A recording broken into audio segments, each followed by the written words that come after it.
Inside Mercer Basketball with Coach Bob Hoffman and your host, Rick Cameron. Brought to you by Wild Wing Café. Well, hello, everyone. Welcome once again to Inside Mercer Basketball. We're here at Wild Wing at the shops at River Crossing, talking with head coach Bob Hoffman. Coach, as we said here last week, we knew this basketball team was on the verge of playing an outstanding basketball game or games. When I talked with you pregame just before Samford, you had that look in your eye. We've had a good couple of days of practice. Tell us the rest. Well, our guys were ready. They came out and played with great intensity. The communication was off the charts, and the building was electric, and we had a lot of people there that the players fed off the crowd, and the crowd fed off the players. So that's what you want. That's what a home court advantage should be about, and it was just fun to watch them enjoy those moments and how they just kept making it happen play after play. And it started right at the beginning with a steal by Stephon Jelks, and he threw it to Jordan. Jordan gave it back to him and got a big dunk.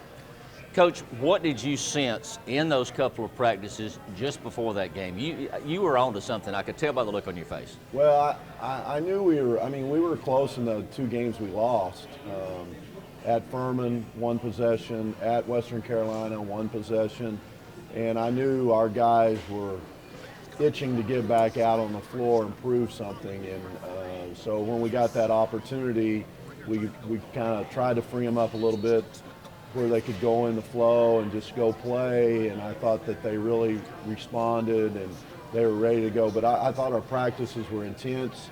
And really, a lot of the credit has to go to the whole team, because the guys that helped practice and run the scout team, put them in a position every day for 2 weeks. They kept going at them, and our guys were ready for that opportunity when it came to fruition on Saturday against Samford. Played a really outstanding game, Coach. Just never really let up, played consistently for 40 minutes. And then the transition from a Samford team to Chattanooga coming in. Everybody knows the Chattanooga's reputation, fine basketball team. Certainly they came in hungry for a win. And boy, you really had a scrap with the Mocs. Yeah, we were fortunate to win. They got great players. Coach Parrish has done a great job. Their defensive scheme is hard to play against.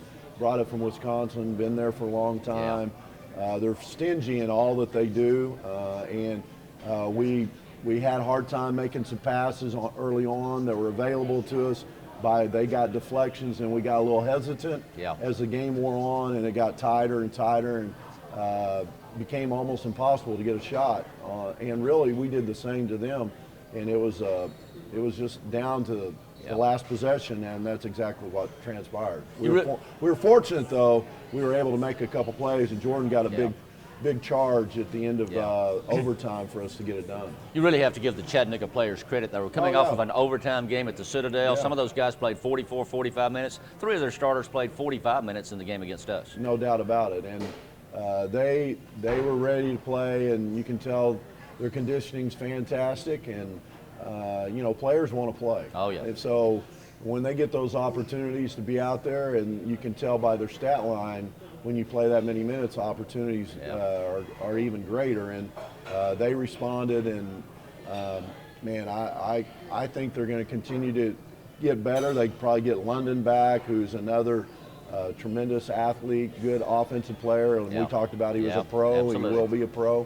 But they showed a lot of grit and determination. But I thought our guys did too. They did. And you gotta find a way. I mean, every game's not going to be perfect, and it's not going to be the way you script it out.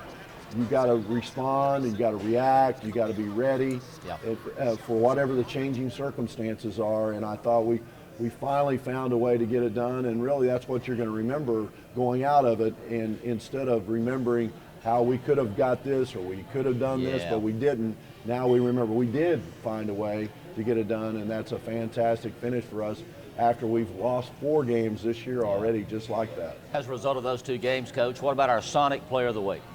Well, I think we're going to go with Stephon Jelks. He was really consistent in both games, made a bunch of energy plays, got a couple of huge dunks, got a double-double against Chattanooga, was rebounding fearlessly, and love how he's playing right now. You can tell that he's ready to play every night. There's not any question if he's going to give effort, and that's the kind of guy you got to have on your team if you're going to make a run these last few weeks in the postseason, all the way to the postseason. And then what about our Marco's delivery of the week? Well, we're going to go with Jordan Strawberry. He had multiple passes for dunks. In fact, that very first one we talked about earlier, where he got it back to Steph, and then he threw another one late in the game, in the Sanford game, to Steph on an alley-oop that was really pretty. Hit Dimitri Rivers in the Chattanooga game for a nice one. So he was 7 assists to 1 turnover in the Sanford game. Didn't score very well, but was really huge. And then the next night, Jordan had a big game and hit a couple of free throws late. That was maybe the biggest delivery of 2 weeks. Yeah, absolutely. All right, the Bears get a couple of wins at home at Hawkins Arena. Rion Holland having an outstanding season. Ken Pomeroy says he may be the best offensive player in the nation. Let's take a break, and then we'll go to Hawkins Arena and visit with Rion when we return with more Inside Mercer Basketball. Droid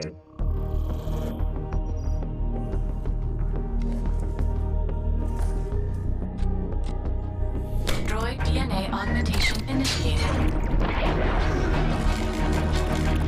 Neural speeds increasing to 4G LTE. Brain upgrading to a quad-core processor. Precognitive intelligence with Google Now complete. Introducing Droid DNA by HTC. It's not an upgrade to your phone, it's an upgrade to yourself. Sure, you could tell them how fun college is. Concerts on the quad, early morning tailgates, your bearded professor with his suede elbow patches. Or you can give someone different answers.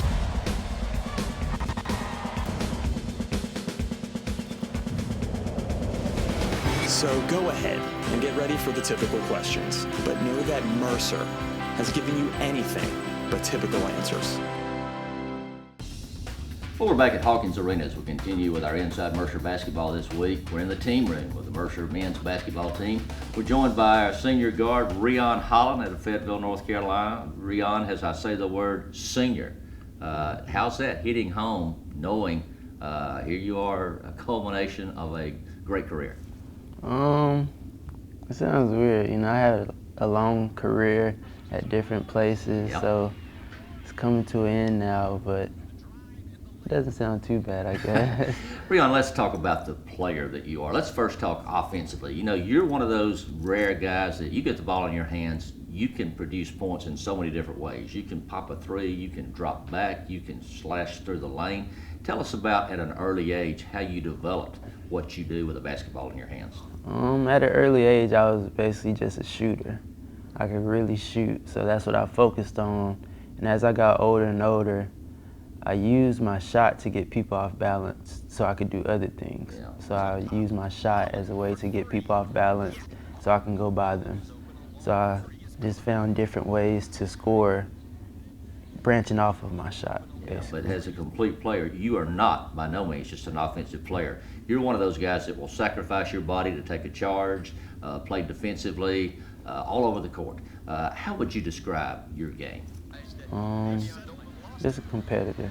I try to play hard at all times, try to do the right things, and I don't know, just try to get things to flow all around and not focus on one thing. Yeah. Let's talk about your time here at Mercer from the time you arrived until now. Let's first talk basketball. Was there a part of your game that you felt like you needed to work more on than any other aspect to become the best player you could be? Yes, my communication. It'd be times I just lead by example, just get things done and not vocalize it as much as I needed to, but now I'm focused on more on vocalizing what I do now. What about as a person? From the day you arrived here until now, your senior season coming down the stretch, how have you changed, or do you feel like you've matured, changed in any way at all? When I came here, I was kind of mature. You know, I went through a lot of things through my career, so I just say maturing more, vocalizing. You know, things start going certain ways, I kind of get in my bubble and just grind it out, but now I'm kind of more outspoken with it. All right, it takes a lot of time to play college basketball and keep up with the academics that we have here at Mercer, but if you have spare time, whether it's in the summer and a weekend, maybe you have off, what do you do when you're not playing basketball? I like to bowl. Bowl? Yeah, I either go bowling or go skating. Yeah, I don't play video games, so I just try to go to other sporting events too. I like watching sports. Yeah. As we come down the stretch, obviously we got off to a slow start in conference play, but man, we really played well the last week or so. Do you sense that the confidence is back now, especially as a senior, and this team can still accomplish the goals that you had set before the season started? Yes, there's definitely confidence there. Our energy has changed a whole bunch. You can just feel a different energy, different vibe in the locker rooms and practice now. So confidence is definitely there right now. With Mercer being such a high academic institution, how difficult is it to keep up with grades and to keep up with the schedule and the traveling? Like tomorrow, we'll be on the bus all day. How do you balance your schedule? Well, luckily I don't have a heavy workload since I'm a fifth-year undergrad. So I only have a select few classes I have to take. So it's not as hard for me, but I just try to stay on top of everything, talk with my teachers, and if I have anything to do. And they're very understanding about us traveling, so it's not really hard. You've got a great career still ahead of you with a lot of basketball to go. We know that. But at some point, obviously, you've got a major here at Mercer. I want you to ask you what that is. But outside of basketball, what career would you want to pursue one day? I want to open up my own sneaker and clothing store, maybe. Really? Yeah, I really like clothes and shoes. So. Yeah. What's been the experience playing here at Hawkins Arena? I know you guys play hard for 40 minutes, but it seems like some nights you enjoy mingling with the crowd after a game as much as you enjoy looking at the scoreboard and see you've won a game. What's that meant to you to get to know the fans? It means a lot. You know, they always have your back, good or bad. So games we lose, we go around, they still tell us how much they love us and how everything's going to be all right. And then when you win, it's just exciting to see the happy looks on their faces. Yeah, as we look around this room, Rion, some great Mercer basketball teams and players have gone ahead of you. What would it mean to you one day to see Rion Holland's picture and name up on this wall? I mean, I wouldn't necessarily want to see my own picture. If I'm up there, that means we did something good as a team and accomplished something. So I guess it'll feel good. Yeah, speaking of that, as we're getting close to our time for this segment, but let's talk about what is ahead and what can still be accomplished, the goals that are still out there for this basketball team. In your heart, do you still feel we can accomplish everything that we wanted to when the season began? Yeah, definitely. And what's it going to take to do that? Effort and energy like we've been playing with the last few games and completing them and buying into what the coaches expect and what they want and just playing hard. Hopefully that championship is coming at the end of the year, Rion, but at this point, looking back on your time at Mercer, is there something that you'll always remember of your time here as a Mercer Bear? Just the good relationships here around Mercer and everything is playing in Hawkins. Yeah. Rion, you're a great person as well as a great basketball player. You've got great days ahead. Let's finish the season strong and have memories to last a long time. What do you say? Yes, sir. Rion Holland, our senior guard. We'll be back with more Inside Mercer Basketball after this break.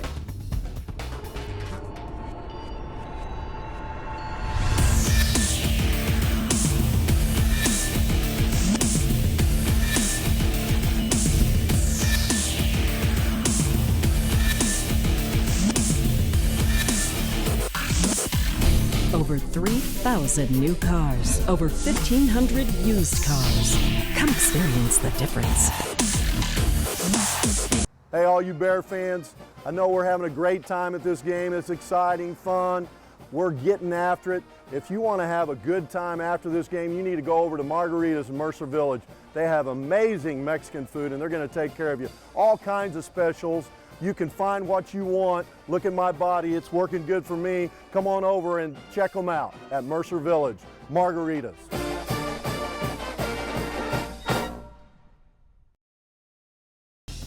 So that was a great interview with Rion and the voice of the Bears, Rick Cameron. Rion's been doing some great things for our team.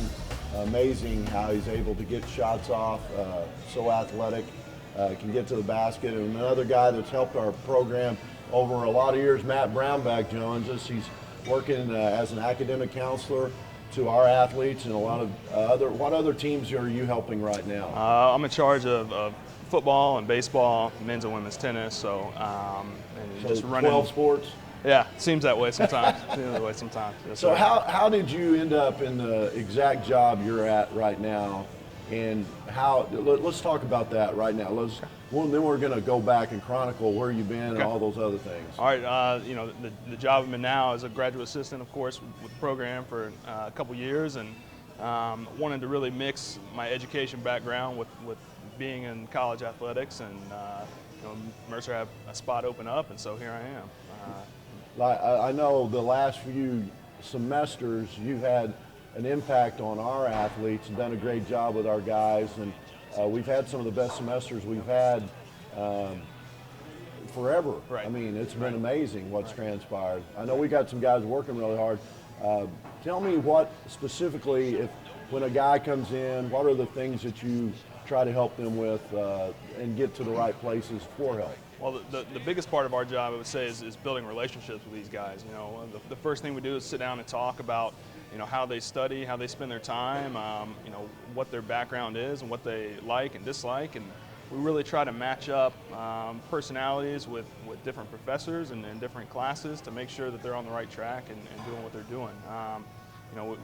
We're helping in all areas of their academic stuff. So if they need help with math class, we're finding them a math tutor. If they need extra study hall hours, we're getting them into that. So, but yeah, most of the time the guys, it's about talking to them, getting to know them, and matching up that way. Well, you're doing a tremendous job. We're very grateful and thankful for all you do and what Sybil Blaylock and everybody in that department does to enhance the experience and help our guys graduate. In fact, we're going to have 8 guys graduating with a degree this spring. Amazing. A graduate degree, and then 7 guys graduating with an undergraduate degree. That's really special for our program, and I know there's multiple other programs in that same vein. Let's talk about just for a second. So when you got out of college, what was your first job? I was teaching middle school English, 6th grade English, and coaching high school basketball. And so immediately, how many Coca-Colas did you drink a day if you're teaching middle school kids? A lot. You need a lot of caffeine for that job. When I taught middle school, I had to have a Coke every class. It was coffee at least 2 or 3 times a day, rolling on that. So yeah, did that and taught for about 5 years and coached high school ball. And so how many years did you coach high school basketball? 5 years. And then you decided to go be a graduate manager at Gardner-Webb, right? Yeah. So I was there and a manager while I was in school there. Undergrad. Yeah, undergrad. And I came down, knew Coach Eslick on the staff. Yeah. Came down and watched the practice, and he talked about having a GA spot open up, and I decided, hey, let's give this a shot, and came down here, and it's been a blast. So tell me, then Coach Eslick was on our staff, amazing, associate head coach. He's now at Wilmington, did a great job with us. And then you came, you were here, got your master's degree at Mercer, and it was in? Higher education leadership. Yeah, that's what I thought it was in. Yes, sir. And during those years, tell me what are your favorite memories of being a part of the men's basketball program? Anything that sticks out in your mind? Of course, the Duke win. That my first year was the Duke. Come on, that was Duke the win. easy one, man. Come on. That's the easy. Come that's on, the easy one. Come on, think of something. My other favorite. I got 2 other favorite memories. I think. One I always loved after win. We get together in the locker room and just have the big dance in the middle. Yeah, and Will Dyer and I, who was a graduate assistant, we got to do it one time. I believe it was the Sanford win on the road. Oh, you remember it that well, I dude. remember you that exactly who it was against. I think hopefully Darius, we have video of that. game. Maybe we can have that shown here, and maybe Becky can find it. I think Darius hit a game-winning shot there. And then the other one, and Rick can maybe talk about this. We were at Virginia Tech. We had a stopover practice, and after practice in their practice gym, he and I and Jonathan Howard walked over to Castle, and we were just shooting around in there, and I just started heaving 3/4 court shots, and after about 10 tries, Rick's filming it and says, 3, 2, all right, this is the last 1. one. You got to hit it or I'm done. And so I swished it, and he still loves to show it off. I think that's one of my personal favorites. Well, I'm thankful you came and were part of our staff, and now you're still helping all the different athletic teams at Mercer University. Matt Brownback is really a star with our athletic department. We're thankful and grateful for all he does. We're going to be right back with more Inside Mercer Basketball with the voice of the Bears will be here, Rick Cameron. Football.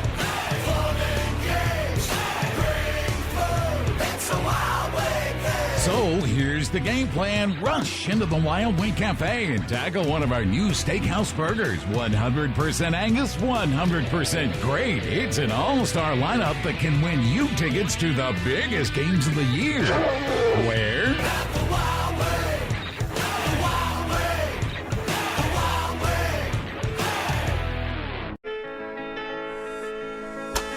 For over 20 years, Mercer has relied on Forsyth Street Orthopedics. Their team of physicians keeps players on the court. Forsyth Street Orthopedics and Ortho Georgia have merged together into one practice, and we're stronger than ever with 26 physicians and 5 regional offices. As a graduate of Mercer and a partner of Ortho Georgia, we are proud to sponsor and take care of Mercer athletes. Ortho Georgia, getting better together. Go Bears! Well, we're back with Inside Mercer Basketball. Great segment there, Coach, with Matt Brownback. There are so many people, Matt, others. At least half of us great. At least half of us. Matt Brownback was good. Yeah. But, you know, so many people behind the scenes, so to speak, do so much for our student athletes that do not get enough credit. I remember Matt was a great addition when he was with you full-time and does a great job, and that's good. Yeah, We've we're got to learn thankful more he's about him. part of our program, part of the University Athletic Department.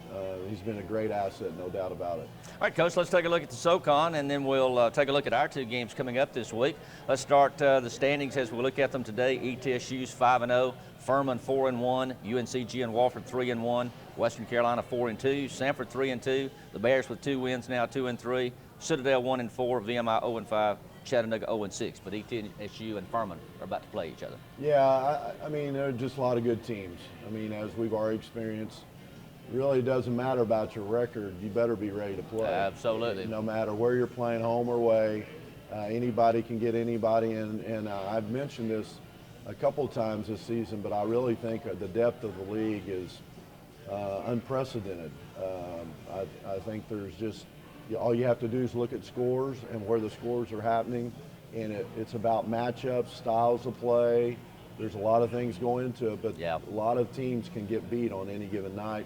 So far, as you mentioned, East Tennessee has just kind of walked through the first few games. Other than the Greensboro game was tight down to the end at home. They played them very well.